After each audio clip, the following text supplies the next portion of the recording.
Advent in this church, we have been talking about hope as a seed, peace as a murmuration, joy as an aquifer, tonight, love as light.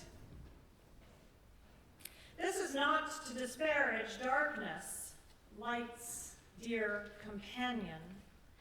Darkness is the backdrop that enables us to encounter the particulars of light. City folks ensconced in city lights come to our little town and see so many stars. And we, in our turn, go to the further wilds to see even more stars. Light is playful. It is both particular and wave. It behaves like both, at times bending, at other times trickling. It dislodges electrons like a little game of marbles. It refracts, moving from one medium to another, breaking into its component parts, rainbows. Light is energy. The dawn comes to agitate all the molecules in its path, humming and heating the Earth's atmosphere.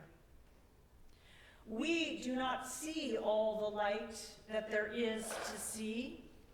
There are creatures who see parts of the colors of light that we cannot. We too are full of energy, the energy of light. Around 90% of creatures are bioluminescent, including humans. But apparently we do not have the visual capacity to see ourselves that way. Some years ago, I saw an exhibit by the artist James Turrell, an artist of light. In groups of about 25 people, we were ushered into a very dark theater, and then the lights went out. We sat thus for 15 minutes.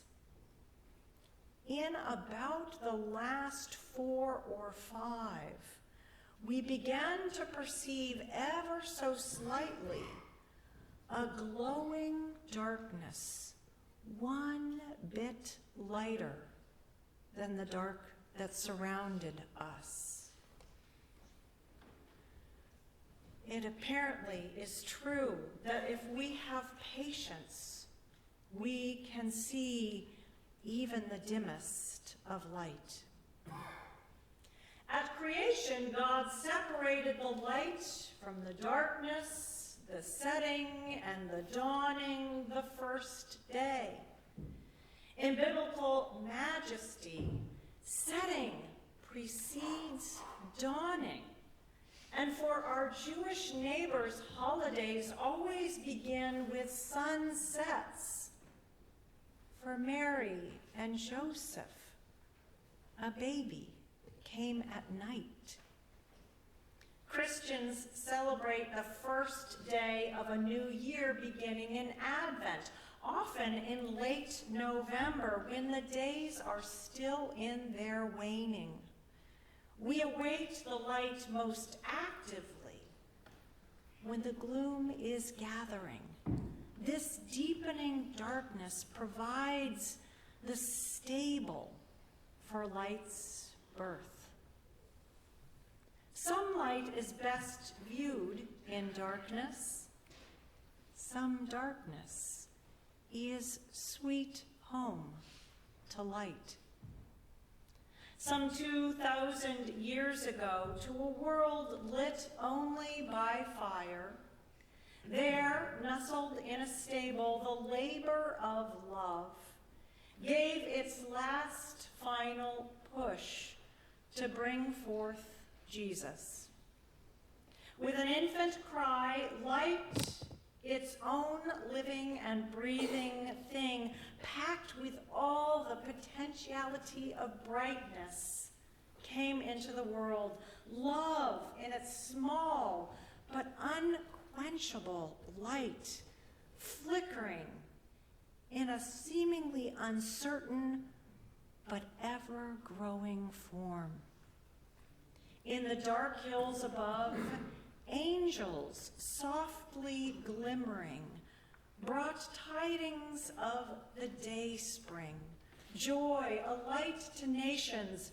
Shepherds, once familiar with the orienting stars of light, were eminently ready recipients of the news.